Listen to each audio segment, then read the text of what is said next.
hello' dear student তো আজি তোমালোকলৈ ভিডিঅ' আগবঢ়াম জীৱন প্ৰক্ৰিয়াৰ পাৰ্ট 3 তো তোমালোকৰ পাৰ্ট 1 পাৰ্ট 2 আৰু ইন্ট্ৰোডাকচনৰ ভিডিঅ' হৈ গৈছে আশা কৰোঁ তোমালোক চাই আছা তো চোৱা জীৱন প্ৰক্ৰিয়াৰ আমি বিভিন্ন প্ৰক্ৰিয়াসমূহ পঢ়ি আছো আৰু এই পাৰ্ট 3 ত আমি আন প্ৰক্ৰিয়াসমূহলৈ কথা পাতিম তো পাৰ্ট 3 ষ্টাৰ্ট কৰো তো চোৱা পাৰ্ট 3 ত আজি আমি কথা পাতিম মানুহৰ পৰিবহনৰ বিষয়ে তাৰমানে চোৱা আন এটা জীৱন প্ৰক্ৰিয়া হ'ল পৰিবহন আৰ পৰিবহন মানে কি সয়টো তুমি সচৰাচৰ এনেই জানাই বাৰু হয়না পৰিবহন মানে কি বলে এটা ঠাইৰ পৰা আন এটা ঠাইলৈ গতি কৰা হয়নে ঠিক এই দৰে জীৱৰ সৰু সোৱা গেছে হোক খাদ্যই হোক আনন্দ পদাৰ্থই হোক সোৱা এটা ঠাইৰ পৰা বা এটা অংশৰ পৰা আন এটা অংশলৈ গতি কৰিব লাগিব আৰু সেই প্ৰক্ৰিয়াটোক আমি কি বুলি কম বলে পৰিবহন বুলি কম ঠিক আহা এই পৰিবহননো মানুহৰ শৰীৰত কেনেকৈ সংগঠিত হয় আমি তাৰ বিষয়ে আজি পঢ়িম ঠিক একেই কথা সোৱাতে লিখা আছে তুমি যদি ভালকে সোৱা মই ধুনীয়াকৈ লিখি দিছো সোৱা শৰীৰৰ এটা অংশৰ পৰা আন এটা অংশলৈ প্ৰয়োজনীয় পুষ্টিদ্ৰব্য গেছ আৰু বৰ্জিত পদাৰ্থ গতি কৰা প্ৰক্ৰিয়াটো কি বুলি কোৱা হয় পৰিবহন বুলি কোৱা হয় তো পৰিবহন একো নহয় আমাৰ যিবোৰ লাগতিয়াল বস্তু সোৱা আমাৰ কলা কোষলৈ গতি কৰে নাইবা আমাৰ যিবোৰ অলাগতিয়াল বস্তু সেইবিলাক আমি ব্ৰেক কৰো বা বাহিৰলৈ আমি বৰ্জন কৰো ঠিক এই দৰে সোৱা এই যে এটা অংশৰ পৰা আন এটা অংশলৈ যে সো আমাৰ বিভিন্ন পদাৰ্থসমূহ কি কৰি আছে গতি কৰি আছে আৰু সেই প্ৰক্ৰিয়াটোৰ নামে হ'ল কি পৰিবহন হৈছে সহজ ভাষাত এবাৰ সব পৰিবহননো কৰে কোনে সো আমাৰ শৰীৰত এই যে সো জিও পুষ্টি পদাৰ্থ হোক নাইবা বৰ্জনীয় পদাৰ্থ হোক নাইবা গেছে হোক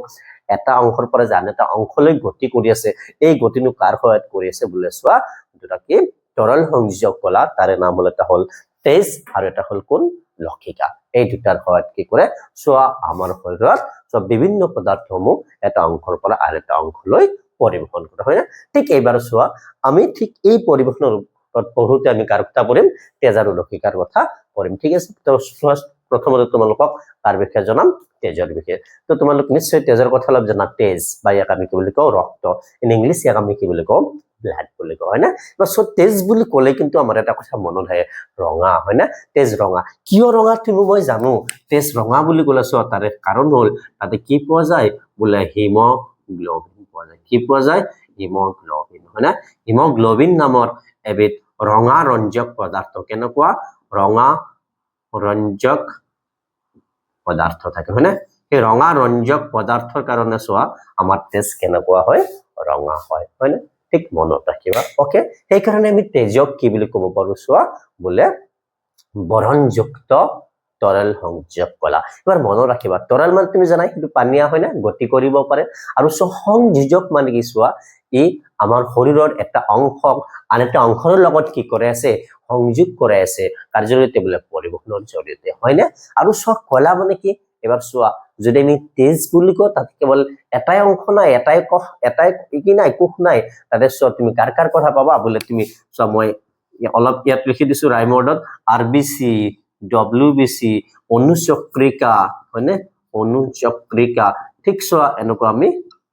তিনি ধৰণৰ ৰক্ত কণিকা পাম হৈছে আৰু সেই কাৰণে সোৱা ইয়াক আমি আৰু কি বুলি ক'ব নোৱাৰো বলে কোষ বুলি ক'ব নোৱাৰো কাৰণ সোৱা এটা কোষৰ সমষ্টি এটা সব বহুত কি আছে আৰবিসি আছে বহুত ডব্লিউবিসি বহুত অনুচক্ৰিকা আছে আৰু সোৱা কোষ মিলি কি হয় কলা হয় আৰু সোৱা কিয় সংযোজক বলে আমাৰ এটা অংশ আন এটা অংশৰ সৈতে সংযোগ কৰি আছে আৰু সেই গতিও কৰিব পাৰে সেইকাৰণে তৰল সংযোগ কলা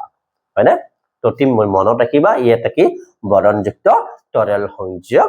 কলা ঠিক আছে এবাৰ পৰীক্ষাত সোৱা তোমাক আহিব পাৰে বলে ইয়াৰ বিভিন্ন কাৰ্যনো কি হয়নে তেজৰ কাৰ্য উল্লেখ কৰা তো সো তেজৰ কাৰ্য মই ধুনীয়াকৈ এটা লিখি ৰাখিছো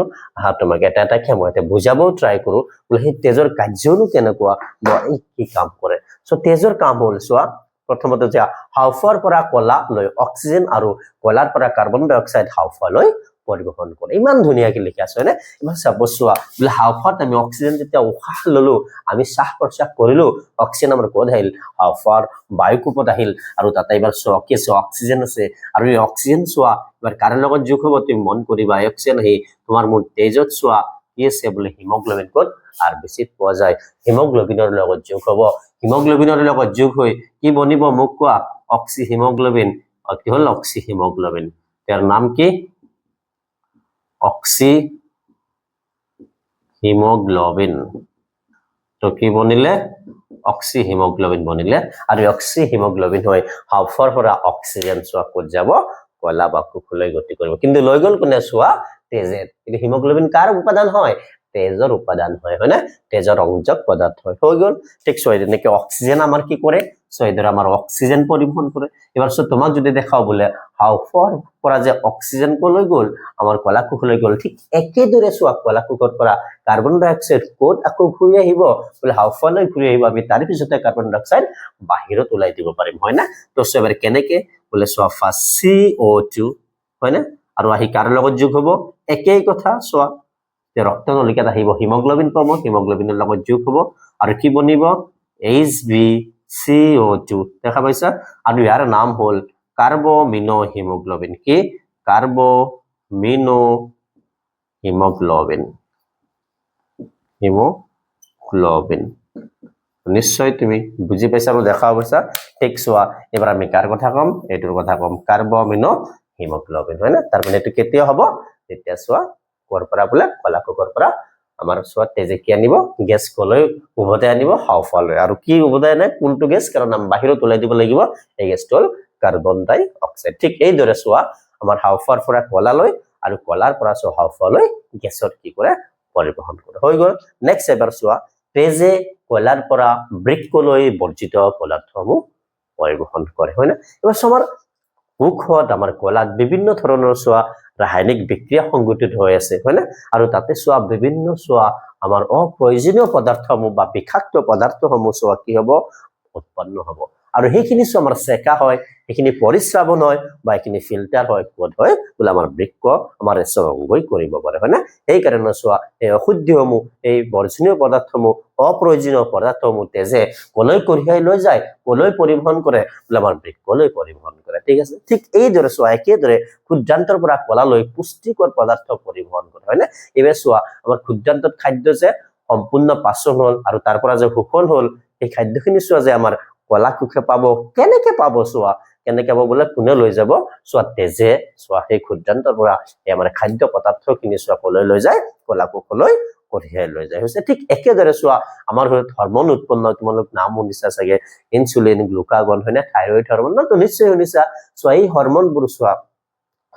মানে নিখৰণ হৈ এটা তাৰ নিৰ্দিষ্ট অংগত গতি কৰিব লাগিব হয় না আৰু সেই নিৰ্দিষ্ট অংগত যে গতি কৰিব বা চোৱা ৰক্তনলিকাত যে গতি কৰিব সো এটা কাৰ সহায়ত হয় বলে হেতু তেজে লৈ যায় হয় না সব তেজে চোৱা উৎপন্ন হোৱা বা নিখৰণ হোৱা অংশৰ পৰা তাৰ লক্ষ্য স্থানলৈ চোৱা কি কৰে হৰমনসমূহ কঢ়িয়াই লৈ যায় বা পৰিবহন কৰে হয় না ঠিক একেদৰে চোৱা এবাৰ তোমাক অলপ আগতে কৈছিলো আমাৰ তেজ বুলি ক'লে খালি খোৱা তেজে নহয় তাতে আমি কি পাম বলে চোৱা তাতে আৰু বিভিন্ন ধৰণৰ এৰ কথা আহিব কোষৰ কথা আহিব বলে আৰবিসি লোহিত ৰক্ত কণিকা অলপ পিছতে তুমি পাবা বাৰু সো আৰবিসি মানে তাৰে লগতে পাবা ডব্লিউবিসি তাৰ মানে শ্বেত ৰক্ত কণিকা হোৱাইট ব্লাড সেল ঠিক চোৱা এই যে পিছৰ লাইনটো মই লিখিছো শ্বেত ৰক্ত কণিকা বা ডব্লিউবিসি সো এইবোৰ কি কৰিব পাৰে তোমাৰ শৰীৰত চোৱা বীজাণু ধ্বংস কৰিব পাৰে যিবোৰ বীজাণু তোমাক ৰোগৰ সৃষ্টি কৰিব পাৰে সেইবোৰ ধ্বংস কৰি সো আমাৰ শৰীৰত চোৱা কি কৰে সো বেমাৰৰ পৰা ৰক্ষা প্ৰদান কৰিব পাৰে হয় না তাৰ মানে আমাক কোড ৰোগ প্ৰতিৰোধী ক্ষমতাত কি কৰি আছে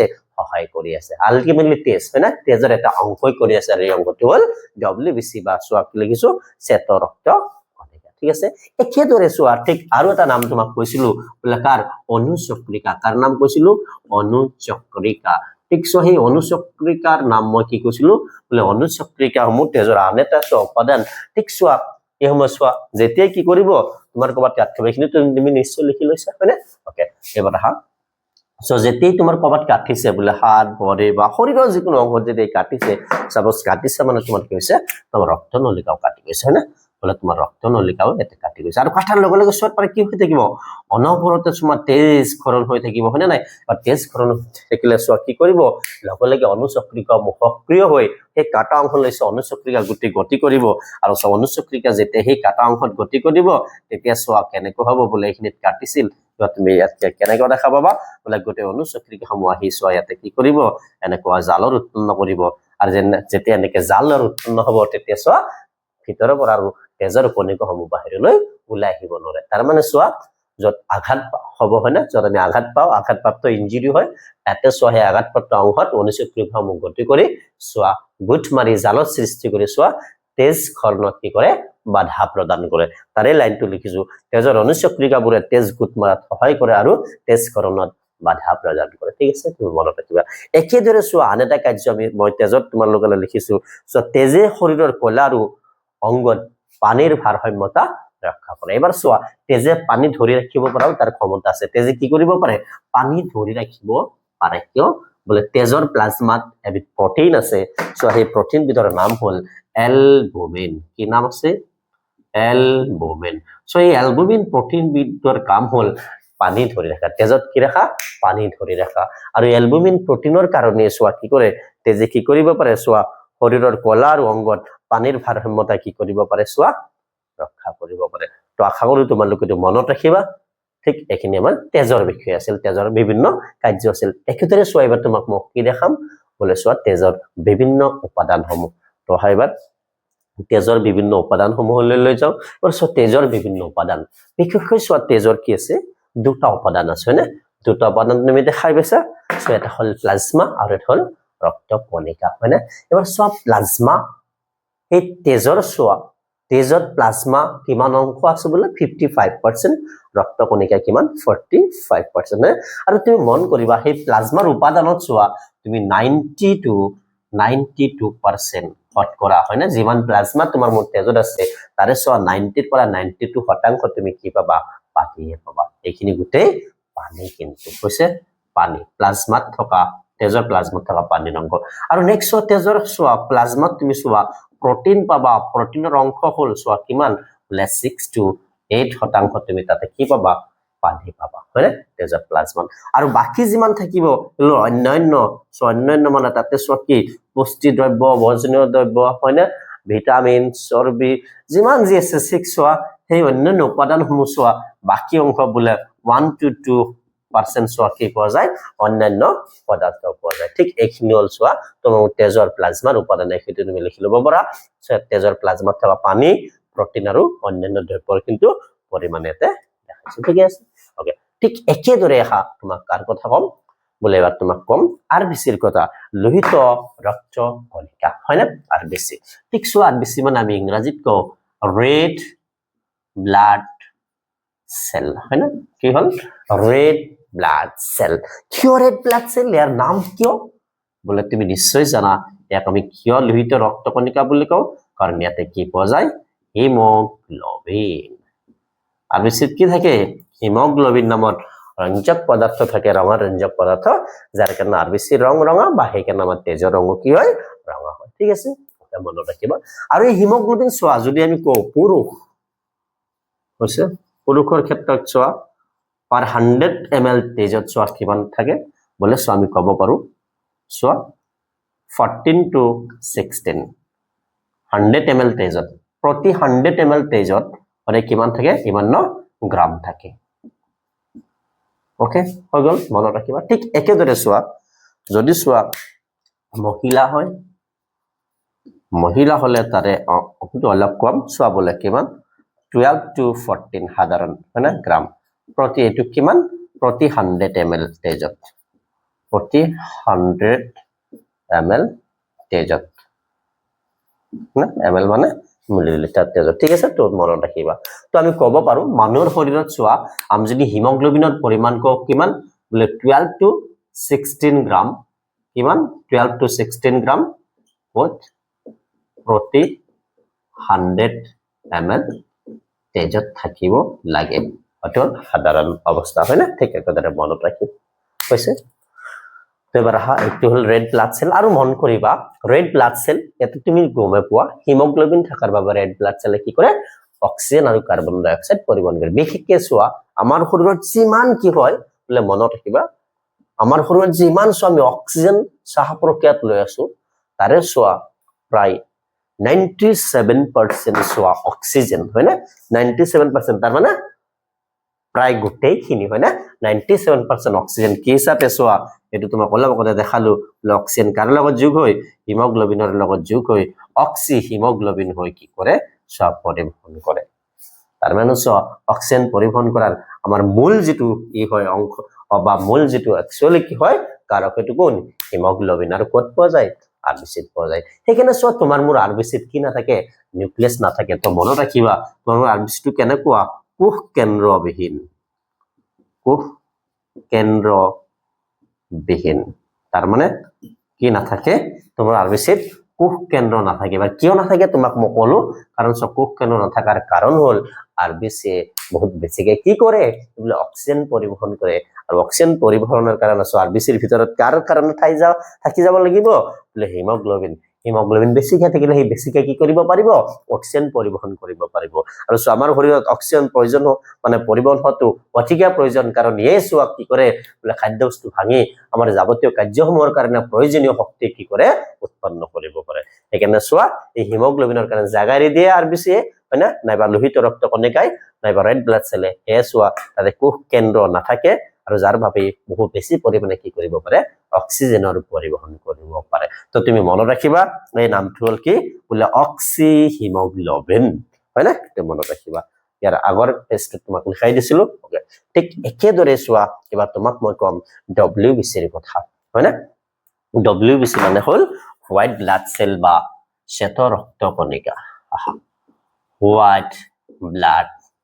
সেল হয় না এবাৰ সব হোৱাইট ব্লাড সেল নকি বলে চোৱা শ্বেত ৰক্ত ইয়াতে কোনো ধৰণৰ কি নাথাকে ৰঞ্জক পদাৰ্থ নাথাকে যাৰ কাৰণে দেখাত কি হয় শ্বেত হয় বা হোৱাইট হয় না আৰু সৈ দুই ধৰণৰ দানাযুক্ত আৰু দানাবিহীন কেনেকুৱা দানাযুক্ত আৰু দানাবিহীন এবাৰ চোৱা মই যদি দুই ধৰণৰ ডব্লিউবিসি আঁকিছো সাপোজ এইটো এটা ডব্লিউবিসি মই ৰাখি দিছো আৰু এই ডব্লিউবিসি চোৱা এটা কোষ কেন্দ্ৰযুক্ত সাপোজ এটা চোৱা কোষ কেন্দ্ৰ আছে সো এইটো এটা কোষ কেন্দ্ৰ এটা চোৱা দুটা লুপ থাকে এইটো এটা কোষ কেন্দ্ৰ আৰু সো ইয়াতে মই কি কৰিছো এনেকুৱা দানা দি দিছো তো সেবিলাক দানা চাবা গ্ৰেনুল বুলি কয় ইংৰাজীত দানা তো এবাৰ চোৱা এইটো কেনেকুৱা হ'ব দানাযুক্ত ডব্লিউবিসি মই চোৱা আনটা ডব্লিউবিসি এটা আঁকিছো বোলে এইটো আনটা ডব্লিউবিসি আৰু চোৱা ইয়াৰে মই কোষ কেন্দ্ৰটা আঁকিছো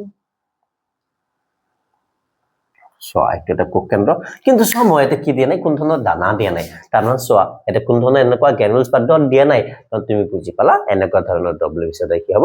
দানাবিহীন ডব্লিউবিসি হ'ব আৰু ঠিক এই যে মই ক'লো দানাযুক্ত ডব্লিউবিসি তিনি প্ৰকাৰৰ আছে বোলে কি নিউট্ৰফিল বেসোফিল আৰু ইওসিনোফিল ঠিক একেদৰে চোৱা এটা কি হয় আমি পাম মনোসাইট আৰু লিম্ফোসাইট য'ত দানাবিহীন ডব্লিউবিসি হৈছে এটা মনত ৰাখিবা ঠিক আছে ঠিক এইবিলাকৰ বিভিন্ন কাৰ্য আছে গতিকে আমাক কিমান কাৰ্য দিয়ে জানাগে জাস্ট মনত ৰাখিবা ডব্লিউবিসিৰ কাম কি বোলে তুমি এই তোমাৰ মোৰ শৰীৰত কি আছে ৰোগ প্ৰতিৰোধী ক্ষমতাত সহায় কৰি আছে কাৰণ ডব্লিউবিসিৰ সোৱাজবিলাক লিম্ফোসাইট আছে এটা কি কৰিব পাৰে এন্টিবডিৰ উৎপন্ন কৰিব পাৰে যি সোৱা বেমাৰৰ বীজাণুক মাৰি পেলাব পাৰে তাৰে লগতে সোৱা মনোসাইট হোক নিউট্ৰফিল হোক সো এটা নিজে কি কৰিব পাৰে প্ৰত্যক্ষভাৱে সোৱা বীজাণু এটা খাই পেলাব পাৰে ধ্বংস কৰিব পাৰে তাৰ মানে আমি ইয়াৰ পৰা গম পালো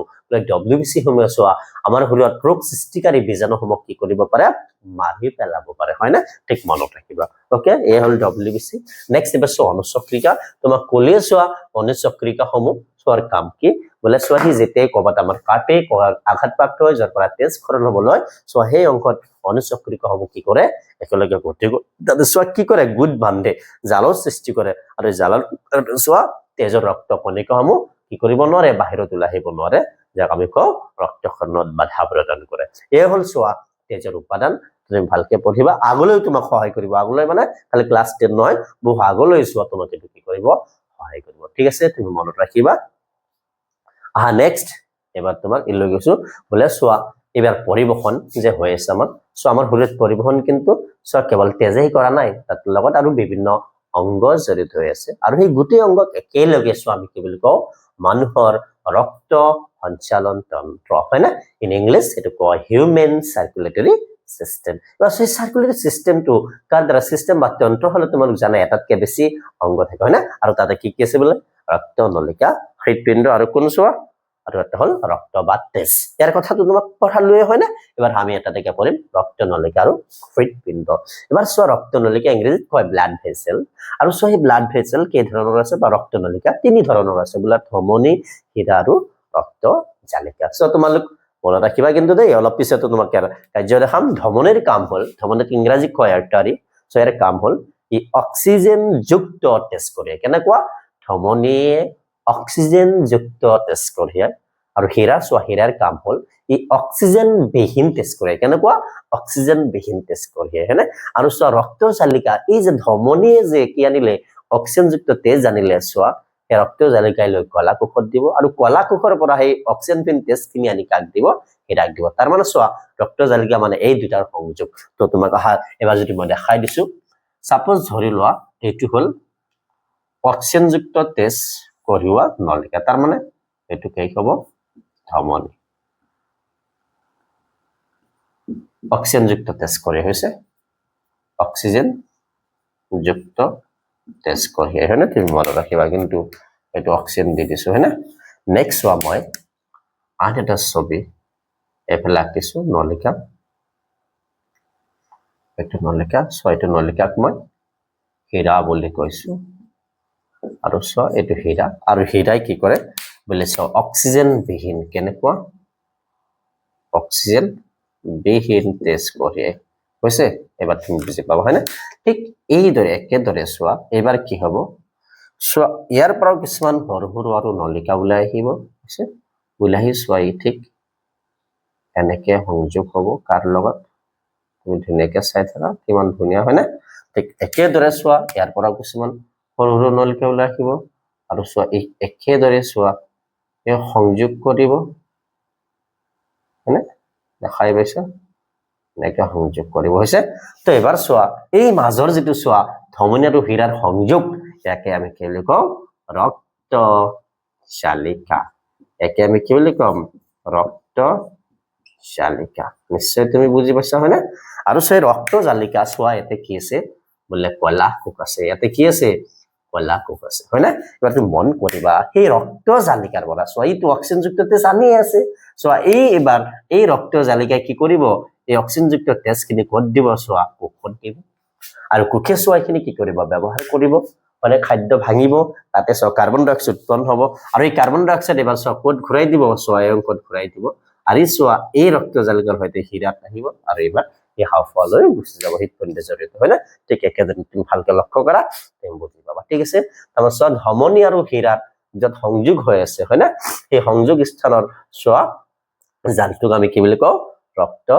জালিকা বুলি কওঁ হয় না য'ত ধমনী আৰু হীৰাৰ মাজত ই কি কৰাত সহায় কৰি আছে বোলে বিনিময়ত সহায় কৰি আছে হয় না ওকে মনত ৰাখিবা ঠিক আছে তো আহা এই তিনটাৰ বিষয়ে আমি বহুত ধুনীয়াকৈ এইফালে চাওঁ থাকক ছবিটো অলপ টাইম আমি পামে আকৌ সো এটা মই ধুনীয়াকৈ লিখি দিছো তুমি কিন্তু মনত ৰাখিবা ধমনী আৰু হীৰাৰ মাজত সব পাৰ্থক্য হয় বহুত ইম্পৰ্টেন্ট তো ধুনীয়াকৈ লিখিছো সো ধমনী হ'ল এই হৃদপিণ্ডৰ পৰা তেজ কলা বা কোষলৈ পৰিবহন কৰা ঠিক একেদৰে হীৰাই কি কৰে চোৱা হৃদপিণ্ডলৈ তেজ মানে পৰিবহন কৰে মানে কৰ পৰা কলা কোষৰ পৰা উল্টা হয় না ঠিক একেদৰে চোৱা ধমনী হলে ই অক্সিজেনযুক্ত তেজ পৰিবহন কৰে আৰু হীৰা হলে চোৱা অক্সিজেন বিহীন তেজ পৰিবহন কৰে হয় না কিন্তু মনত ৰাখিবা ধমনীৰ বা হীৰাৰ নামৰ লগত যেতিয়া ক্লুম নাম আহিব তেতিয়াহ'লে নিজৰ নিজৰ যেটো কাৰ্য সেইটো কিন্তু বিপৰীত হৈ যাব হৈছে ক্লুম মানে হাফাৰ লগত যোগ হৈ থকা তেতিয়াই চোৱা ধমনী বা হীৰা হাফাৰ লগত যোগ হ'ব তেতিয়া তাৰ আগতে আমি ক্লুম ব্যৱহাৰ কৰিব লাগিব বা চোৱা ক্লুম ধমনী এনে ধমনী অক্সিজেনযুক্ত তেজ কঢ়িয়ায় বা যেতিয়া ক্লুম ধমনী হ'ব তেতিয়া অক্সিজেন বিহীন তেজ কঢ়িয়াব হয় না ঠিক একেদৰে হীৰাই অক্সিজেন বিহীন কিন্তু যেতিয়া ক্লুম হীৰা হ'ব তেতিয়া কিন্তু অক্সিজেনযুক্ত তেজ কঢ়িয়াই মনত ৰাখিব হয় না ঠিক একেদৰে ধমনীৰ বেৰ কি হয় ডাঠ হয় হৈছে আৰু হীৰাৰ বেৰ কি হয় পাতল হয় মনত ৰাখিবা হৈছে এবাৰ হল ধমনী আৰু হীৰা নেক্সট এবাৰ চোৱা ৰক্ত জালিকা কি হয় তোমাক কিন্তু অলৰেডি মই কৈ থৈছো সো একেই কথা ধুনীয়াকৈ লিখা আছে ধমনী আৰু হীৰাক একেলগে সংযোগ কৰা ক্ষুদ্ৰ ৰক্ত কণিকাসমূহৰ কি বুলি কোৱা হয় ৰক্ত জালিকা বুলি কয় এটাৰ কাম কি চোৱা এই কথাটোৱে তোমাক যেটো এতে ড্ৰ কৰি থৈছো তুমি লাগে এটা ড্ৰ কৰি নিবা চোৱা ধুনীয়াকৈ আছে কিন্তু বস্তুটো এবাৰ চোৱা এটা দিয়া আছে এই ক্ষুদ্ৰ নলিকাবোৰে তেজ আৰু কলা কোষৰ মাজত প্ৰয়োজনীয় আৰু বৰ্জিত পদাৰ্থ বিনিময় কৰে সো একবাৰ প্ৰয়োজনীয় পদাৰ্থ লৈ আছে আৰু ইয়াৰ পৰা চোৱা কি বৰ্জিত পদাৰ্থ আকৌ ঘূৰাই দি আছে তাৰ মানে কৰ পৰা লৈ আছে চোৱা ধমনীৰ পৰা যেটো ৰক্ত জালিকা উৎপন্ন হৈছে তাৰে পৰা প্ৰয়োজনীয় পদাৰ্থ গ্ৰহণ কৰে কলা বা কোষে আৰু চোৱা হীৰাৰ পৰা যেটো ৰক্ত জালিকা উৎপন্ন হৈছে তালৈ কি কৰে চোৱা অপ্ৰয়োজনীয় বা বৰ্জিত পদাৰ্থবোৰ তাকে ঘূৰাই দিয়ে ঠিক আছে এই হল ৰক্ত জালিকা হীৰা আৰু ধমনীৰ কাম হয় না এবাৰ আহা ঠিক একেদৰে চোৱা আমি এবাৰ হৃদপিণ্ডৰ কথা বাকি থাকিল তো আমি এবাৰ হৃদপিণ্ডৰ কথা মানুহৰ হৃদপিণ্ড চোৱা ছবিটো তোমালোকক মই কিন্তু কৈছো যিমান ছবি আছে একদিন আমি ইজিকে ড্ৰ কৰাৰ কাৰণে এটা কিন্তু কি হ'ব ক্লাছ হ'ব হয় না ঠিক তাৰ কাৰণে তুমি চিন্তা নকৰিবা বোলে ইমান মানে এটা জটিল দেখা যোৱা চিত্ৰটো আমি কেনেকৈ সহজতে অংকন কৰিব পাৰো তাৰ কাৰণে কিন্তু এটা ভিডিও তোমালোকলৈ আহি আছে দেখোন কালে যদি চিন্তা নকৰ তো আজি জাস্ট তোমাক এনে কৈছো সো মানুহৰ যদি হৃদপিণ্ডটো কি বুলি কয় এটা পাম্পিং অংগ হয় না কাৰণ ই কি কৰি আছে অনবৰতে তোমাৰ মোৰ হৃদয় টেষ্ট পাম্প কৰি আছে যাৰ কাৰণে আমাৰ কলা খুৱে সো কি পাই আছে সো অক্সিজেন পাই আছে হয় না বা পুষ্টি দ্ৰব্যসমূহ পাই আছে একেদৰে এবাৰ সো তোমাক যদি কওঁ সো মানুহৰ হৃদপিণ্ডটো চাৰিটা কোঠালিযুক্ত কেৱল সেই মাজৰ চাৰিটা কোঠালি কিন্তু মই তোমাক এটা দেখাব চেষ্টা কৰি আছো ঠিক সো এইটো চাৰিটা কোঠালিযুক্ত আৰু মন কৰিবা সদায় সো আমি যেতিয়া ছবি আঁকিম মানুহৰ হয়নে এই ছবিসমূহ সো কি কৰা হয় সো সদায় বাওফালটো হুফাল বুলি ধৰা হ'ব আৰু হুফালটো বাওফাল বুলি ধৰা হ'ব তাৰ মানে আমি এনেকে থাকা মানে সিধা বুজায় কাৰণ সদায় আমাক যেতিয়া সো কাটে অপাৰেচন কৰে সো আমাক ভিতৰৰ ফালৰ পৰা কাটে কাৰণ বাহিৰৰ ফালে আমাৰ কি আছে মেৰুদণ্ড আছে সেইবিলাক দিব নোৱাৰে তো সেইকাৰণে সদায় আমি সেইটোৱে সিধা বুলি ভাবো তো এইটো সো কি হয় এইটো বাওফাল আৰু এইটো হুফাল এইটো কিন্তু বাওফালে থাকিব মানে এনেকে ঘূৰিলেও এইটো কিন্তু বাওফালে থাকিব কাৰণ ঠিক আমি এনেকেহে বুজিব লাগিব কথা বুজি পাইছা একেদৰে সো সেইকাৰণে আমাৰ হুফালটো কি হ'ব বাওফাল আৰু বাওফালটো কি হ'ব হুফাল ঠিক আছে তুমি মনত ৰাখিবা তো সো যদিও এইটো হুফাল এইটো কি হ'ব আমাৰ বাও হয় না আৰু যদিও এইটো সোৱা বাও গতিকে এইটো কি হ'ব হুফাল হ'ব এইটো কিন্তু তুমি কনফিউজ নহবা ঠিক এদৰে মনত ৰাখিছে এবাৰ সোৱা ঠিক ওপৰৰ যি দুটা কোঠালি তাৰ মানে এই দুটা কোঠালিকে আমি কি বুলি কওঁ অলিন্দ বুলি কওঁ তাৰ মানে এইটো অলিন্দ হয় না তাৰ মানে বাও অলিন্দ হু অলিন্দ ঠিক একেদৰে তলৰ কোঠালি দুটাক আমি কি বুলি কওঁ নিলয় বুলি কওঁ তাৰ মানে এইটো বাও নিলয় আৰু এইটো কি হ'ব হু নিলয় একদম সহজ ভাষাত লিখি দিছো ওকে ঠিক একেদৰে এবাৰ সোৱা আৰু এবাৰ কি দি আছে সোৱা অলিন্দ দুটাত শৰীৰৰ বিভিন্ন অংশৰ পৰা তেজ আহি জমা হয় তাৰ মানে সোৱা এই অলিন্দ দুটাই সোৱা শৰীৰৰ বিভিন্ন অংশৰ পৰা কি কৰে তেজ গ্ৰহণ কৰে আৰু যেতিয়া তেজ গ্ৰহণ হ'ব অলিন্দ দুটা ভৰ্তি হৈ যাব তেতিয়া সোৱা এই অলিন্দ দুটাৰ পৰা সোতে কপাট আছে কপাটৰ কথা পঢ়ি আছো এই কপাটৰ মাজেৰে সোৱা তেজ কোড আহিব বলে নিলয়লৈ গতি কৰিব হু নিলয়ৰ পৰা হু অলিন্দৰ পৰা হু নিলয়ত যাব আৰু বাও অলিন্দৰ পৰা বাও নিলয়ত তেজ ক্ৰমে গতি কৰে ঠিক আছে এবাৰ তুমি মন কৰিবা ঠিক সোৱা এবাৰ হৃদপিণ্ডৰ বাহিৰলৈ যেতিয়া তেজ ওলাই যাব কোৱাৰ পৰা বা আমাৰ এই যে শৰীৰে যে সোৱা কি পাইছে অক্সিজেন যুক্ত তেজ পাইছে সেই সোৱা তেজ কৰ পৰা যায় বলে নিলয়ৰ পৰা যায় যেতিয়া হৃদপিণ্ডৰ পৰা তেজ বাহিৰত ওলাব তাৰ মানে তুমি বুজি পাবা কৰ পৰা হ'ব নিলয় দুটাৰ পৰা ওলাব হৈছে কোনটি নিলয়ৰ পৰা কেনেকুৱা তেজ ওলাই অলপ পিছত তুমি পাবা ঠিক আছে একেদৰে সোৱা মনত ৰাখিবা বাও নিলয়ৰ বেৰখন কিন্তু কি হয় বহুত বেছি কি হয় ডাঠ হয় কাৰণ বাও নিলয় আমাৰ শৰীৰত যিমান অক্সিজেন যুক্ত তেজ লাগে সো সেই তেজখিনি আমাক কোনে সোৱা পৰিবহন কৰিছে কোনে আমাক কঢ়িয়াই লৈ যোৱাত সহায় কৰি আছে বলে বাও নিলয় গতিকে এটা চাপ বেছি হয় সেইকাৰণে সোৱা যাতে তাৰ ক্ষতি নহয় তাৰ কাৰণে এৰবেগটো কি হয় বহুত বেছি ডাঠ হয় আৰু তাৰে লগতে তুমি মনত ৰাখিবা অলিন্দ দুটাৰ মাজত কিন্তু ভাগ আছে হয় না এটো কোৱা হয় আন্ত অলিন্দ বেৰ হয় না আৰু সঠিক নিলয় দুটাৰ মাজতো কি আছে এটা বেৰ আছে নিলয় দুটা কি কৰি আছে পৃথক কৰি আছে তাৰ নাম হল আন্ত নিলয় বেৰ আৰু মনত ৰাখিবা এই বেৰটো কিন্তু এই বেৰতকে ডাঠ তাৰ মানে যেটো আন্ত নিলয় বেৰ এটো অলপ ডাঠ হয় আৰু আন্ত অলিন্দ বেৰটো অলপ কি হয় পাতল হয় মনত ৰাখিবা ঠিক একেদৰে সোৱা বাওফালে হয় না বাওফালে যেটো আছে সোৱা বাও অলিন্দ আৰু বাও নিলয়ৰ মাজত এটা কপাট আছে মানে দৰজা বুলি তুমি যদি সহজ ভাষাত বুজা দৰজা কপাট আৰু এই কপাট হল সোৱা দ্বিদল কপাট মানে ঠিক একেদৰে সোৱা হু অলিন্দ আৰু হু নিলয়ৰ মাজত কি আছে সোৱা এটা কপাট আছে যাক আমি কি বুলি কম ত্ৰিদল কপাট হৈছে ধুনীয়াকৈ লিখা আছে তুমি তাতে পঢ়িবা সোৱা বাওফালে দ্বিদল কপাট আৰু সোৱা হুফালে কি ত্ৰিদল কপাট এইখিনি হল তোমাৰ মোৰ হৃদপিণ্ডৰ সোৱা কি এটা বিবৰণ হয় না সমূহ বিবৰণ তো এই হৃদপিণ্ড কাম কেনেকে কৰে কেনেকে ৰক্ত পৰিবহন কৰে কেনেকে সঞ্চালন হয় তাৰ বিষয়ে নেক্সট পেজত তোমাক পঢ়াম তো সেই পৰিবহন বিভিন্ন ধৰণৰ প্ৰাণীত বিভিন্ন ধৰণৰ হ'ব পাৰে আমাৰ শৰীৰত কেনেকুৱা বা আমাৰ লগতে বিভিন্ন প্ৰাণীসমূহৰ শৰীৰত কেনেকুৱা তো তাৰ বিষয়ে পঢ়িম আৰু তাৰ কাৰণে তোমালোকৰ কিতাপত দি আছে দ্বি সঞ্চাৰণ বা দ্বৈত পৰিবহন বুলি দি আছে দ্বি পৰিবহন হয় না ঠিক সোৱা তাৰে আগতে সোৱা সেই দ্বি সঞ্চাৰণ বা দ্বি পৰিবহনৰ আগতে তোমাক কি বুজাম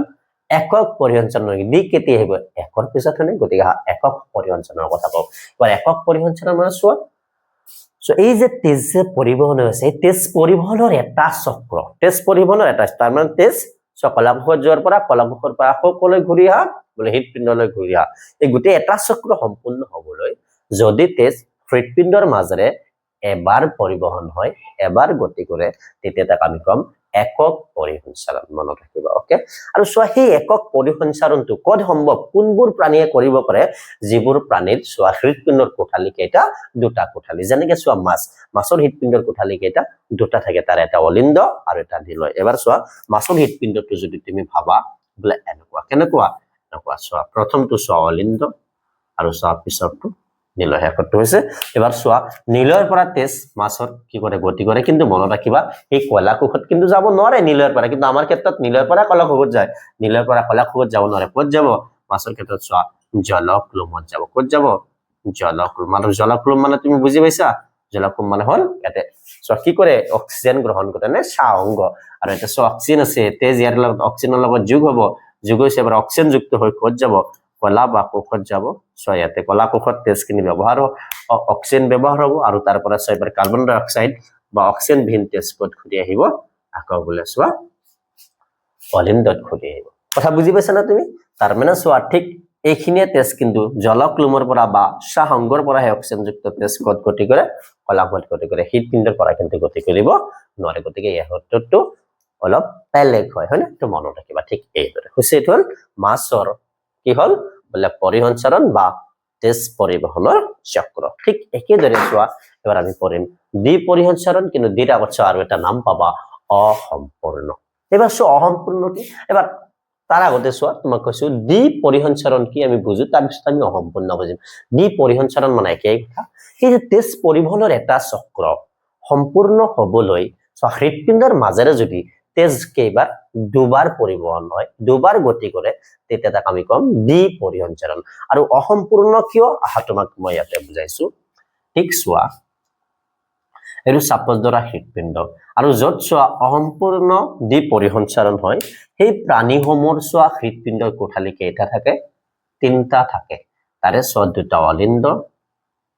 হয় না আৰু এটাই কি থাকে তাতে নিলয় থাকে গতিকে এইটো বাওফাল তোমাক কৈছিলো হয় না আৰু এইটো হল সোঁফাল তোমাক কোৱাৰ দৰে হয় না ওকে এবাৰ মন কৰিবা তোমাক মই কৈছিলোৱে কিন্তু চোৱা ঠিক অলিন্দ দুটাই কিন্তু কি কৰে তেজ জমা ৰাখে হয় না সো এইটো যদি সহন অংগ হয় যাৰ হাওফাও হয় মানে ছাল হয় যাৰ যেনেকুৱা হয় না এক চোৱা সহন অংগ যদি হয় এই সহন অংগ কিন্তু তুমি ধৰি লবা বোলে সহন অংগ আছে আৰু সহন অংগৰ এইটো বাওফালে হ'ব কাৰণ এইটো বাও এই সহন অংগৰ বাওফালৰ পৰা চোৱা অক্সিজেন যুক্ত তেজ আহি ক'ত জমা হ'ব বোলে চোৱা অলিন্দত জমা হ'ব সেইটো কেনেকুৱা বাও অলিন্দ ঠিক একেদৰে চোৱা যদি ইয়াতে কলা কোষ থাকে ঠিক এই কলা কোষৰ পৰা তুমি মনত ৰাখিবা বোলে কেনেকুৱা অক্সিজেন বিহীন তেজ আহি ক'ত জমা হ'ব বোলে চোৱা সু অলিন্দত জমা হ'ব কথা বুজি পাইছে না চবে এবাৰ চোৱা ঠিক তুমি মনত ৰাখিবা যেতিয়া অলিন্দ দুটা ভৰ্তি হৈ যাব চোৱাৰ পৰা অক্সিজেন যুক্ত তেজ ইয়াতে আহিব হয় না এফালে কিন্তু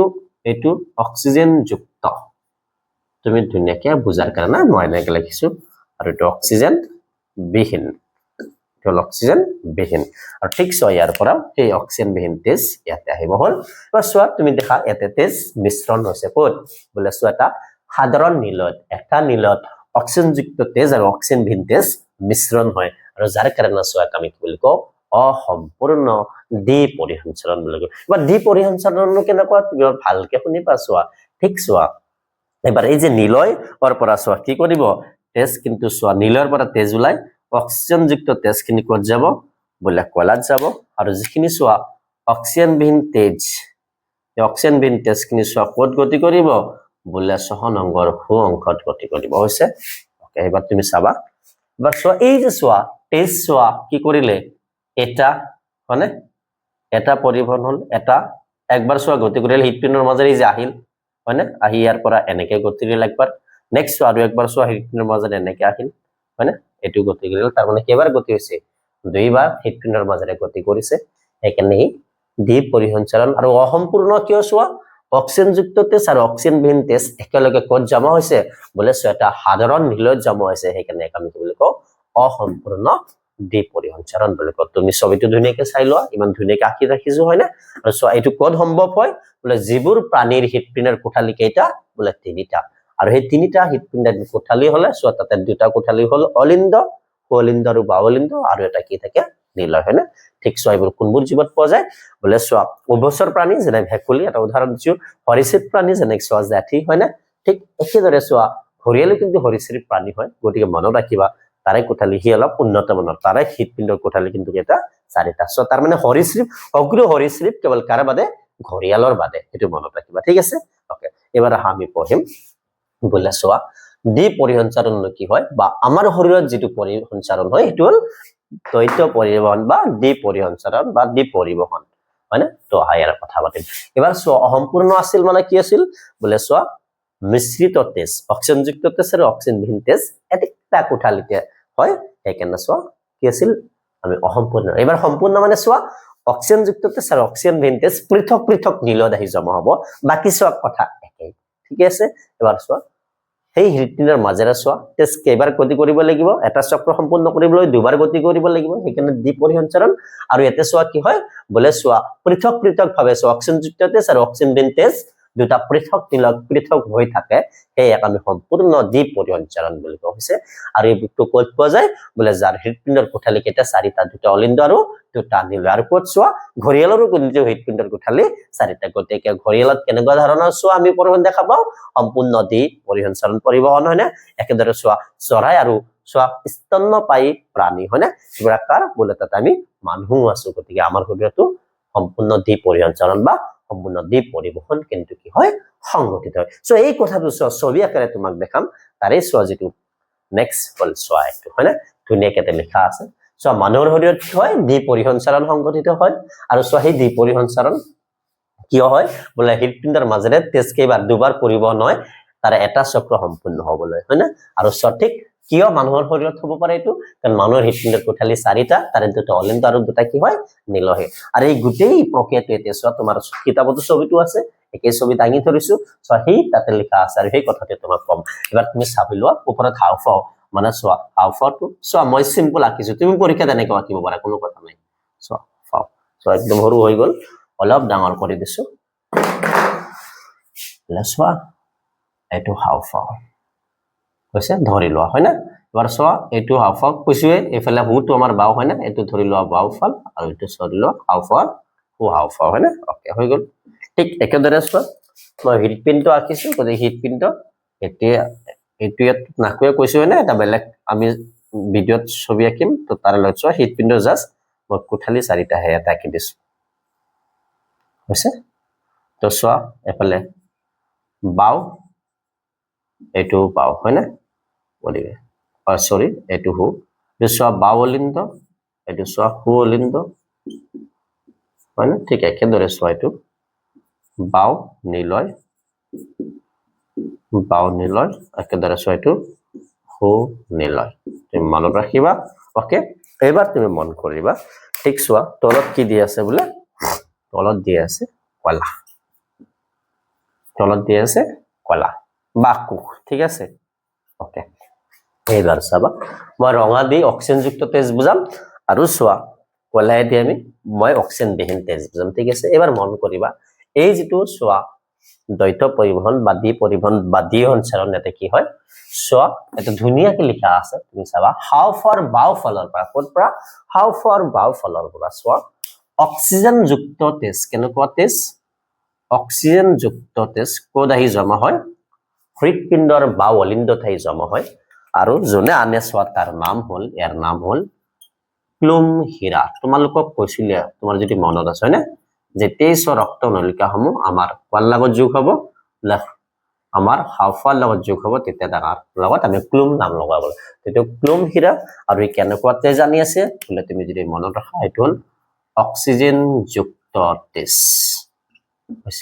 ঠিক একেদৰে চোৱা একে সময়তে সো কলাৰটো কাম চলি আছে আৰু কলাৰ পৰা এবাৰ চোৱা অক্সিজেনবিহীন তেজ কেনেকুৱা তেজ অক্সিজেনবিহীন তেজ আহি ক'ত জমা হ'ব বলে চোৱা হু অলিন্দত জমা হ'ব এটো কেনেকুৱা তেজ অক্সিজেনবিহীন তেজ কেনেকুৱা তেজ অক্সিজেনবিহীন তেজ মনত ৰাখিবা এই তেজটো হল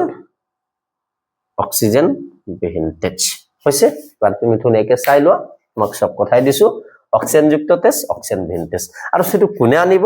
তুমি মনত ৰাখিবা এটো আনিব হীৰা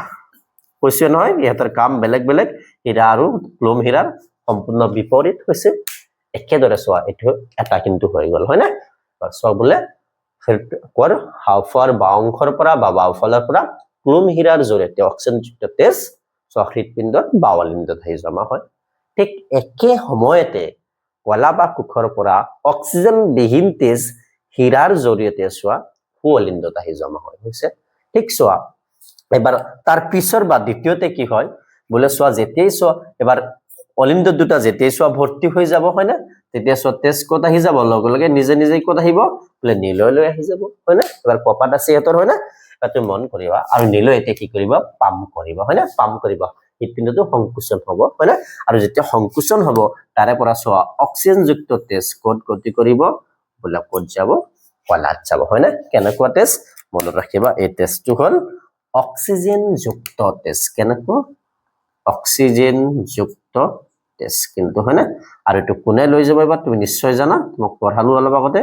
বলে ধমনীয়ে লৈ যাব হৈছে ধমনী অক্সিজেনযুক্ত তেজ বাও নীলৰ পৰা ক'ত লৈ গ'ল বলে কলাত লৈ গ'ল একেদৰে চোৱা তুমি মন কৰিবা বলে চোৱা ঠিক একে সময়তে নীলৰ পৰা এবাৰ অক্সিজেনবিহীন তেজ চোৱা হাওফাওৰ সোঁফালে কি কৰিব গতি কৰিব কেনেকুৱা তেজ চোৱা অক্সিজেনবিহীন তেজ তো মই এটা লিখি দিছো এই তেজটো কেনেকুৱা বলে অক্সিজেনবিহীন তেজ হৈছে অক্সিজেনবিহীন তেজ হয় না এবাৰ চোৱা অক্সিজেনবিহীন তেজ কোনে লৈ যাব চোৱা এইটো কিন্তু আমাৰ হাওফাওৰ লগত যোগ হৈছে গতিকে ইয়াৰ নাম এবাৰ কিন্তু বেলেগ হ'ব ইয়াৰ নামৰ লগত কি আহিব ক্লোম আহিব হয় না আৰু এবাৰ চোৱা কি হ'ব ধমনী হ'ব হয় না এবাৰ কি হ'ব ক্লোম ধমনী তো নিশ্চয় তুমি বুজি পাইছা সেই কথাটো ধুনীয়াকৈ মই এটা লিখি থৈছো তুমি নোট আকাৰে কথাখিনি পাবা আৰু এই ছবিটো তুমি চাই ল'বা এই ছবিটোত একদম সহজভাৱে গোটেই কথাটো তোমাক বৰ্ণনা কৰে আৰু সেই কাৰ্চিনবোৰ চাবা কোনফালে দিয়া আছে এই কাৰ্চিনটো কিন্তু বহুত বেছি মেটাৰ কৰিব তেনে গুৰুত্বপূৰ্ণ কাৰ্চিনটো মানে তেজ ক'ত যায় আছে ক'ৰ পৰা সেই কাৰ্চিনে কিন্তু তোমাক কি কৰিব সেই কাৰ্চিনটো মই কিন্তু ইয়াতে দি দিছো তেজ কোনফালে গতি কৰি আছে হয়নে তেজ ক'ত গতি কৰি আছে কাৰ্চিনটো দি তোমাক মই আৰু অলপ বুজাব ট্ৰাই কৰিছো বলে তেজ কোনফালে গতি কৰি আছে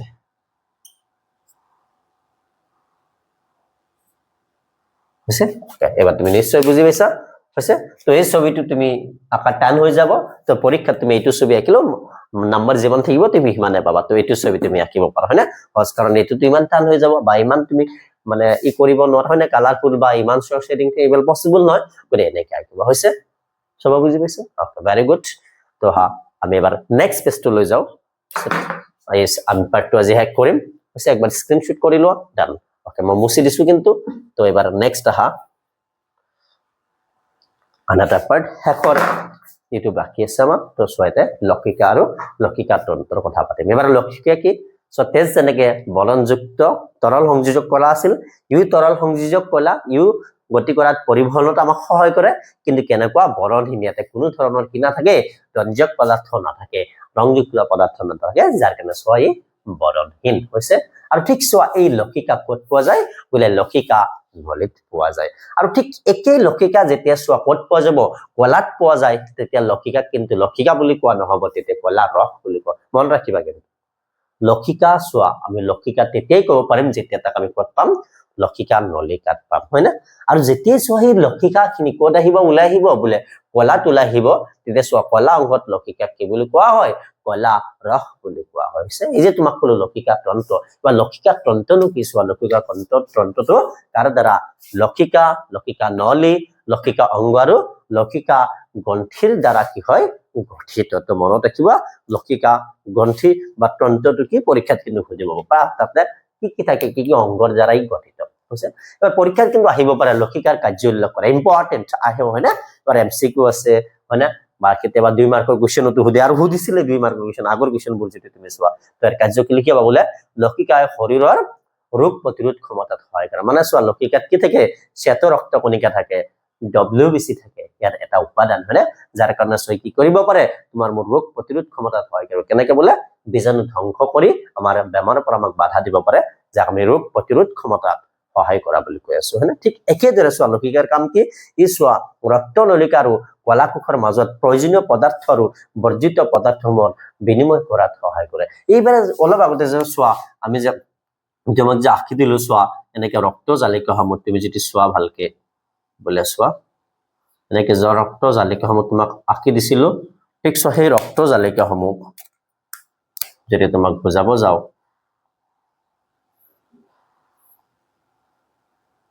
এনেকে যে অলপ আগতে আঁকিছিলো হয় না ঠিক ইয়াৰ পৰা এই যে হবে সাপোজ ইয়াতে কলা কোষ আছে হয় না ইয়াতে কলা কোষ আছে হয় না এই যে এইটো ৰক্তটো ইয়াতে লৈ যাব নোৱাৰে এতিয়া ৰক্তটো ইয়াৰ মাজতে থাকিব ৰক্ত কেতিয়াও ৰক্ত নলিকাৰ পৰা বাহিৰত ওলাই আহিব নোৱাৰে তো ইয়াৰ পৰা এইখিনি কেনেকে গতি দিব এবাৰ এই লক্ষিকাই হে কোট লৈ যাব ইয়াৰ কোষত লৈ কথা বুজি পাইছা তাৰ মানে সেই ৰক্ত জালিকাৰ পৰা কলা বা কোষলৈ আমাৰ সেই প্ৰয়োজনীয় পদাৰ্থখিনি কোনে লৈ গৈ আছে বলে কোনো নহয় এইখিনি লক্ষিকাই লৈ গৈ আছে কথা বুজি পালা ঠিক একেদৰে ইয়াৰ পৰা যেতিয়া বৰ্জনীয় পদাৰ্থ ওলাই আহিব এটো কোনে আনিব লাগিব বলে লক্ষিকাই আনিব লাগিব তাৰ মানে এইবাৰ হেয়ে কৈছো ৰক্ত নলিকা আৰু এইটো হল ৰক্ত নলিকা হয় না আৰু এইটো কলা কোষৰ মাজত এই যে গৈ আছে প্ৰয়োজনীয় পদাৰ্থ আৰু কোন বলে আহি আছে বৰ্জনীয় পদাৰ্থৰ কোড বিনিময় কৰাত কি কৰি আছে সহায় কৰি আছে এই কাম হল কাৰ লক্ষিকাৰ কাম হয় না বহুত ইম্পৰ্টেন্ট মনত ৰাখিবা আশা কৰো বুজি পাইছা তো আজিৰ পাৰ্টটো তোমালোকৰ এখিনি আছিল তো নেক্সট পাৰ্ট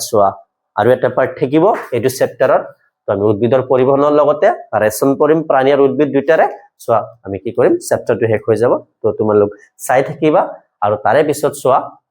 কুৱেশ্যন এনসাৰ আলোচনা কৰিম আৰু তাৰে লগতে একদিন কাৰ ভিডিও হ'ব বলে যিমান ইয়াতে আমি অংকন পাইছো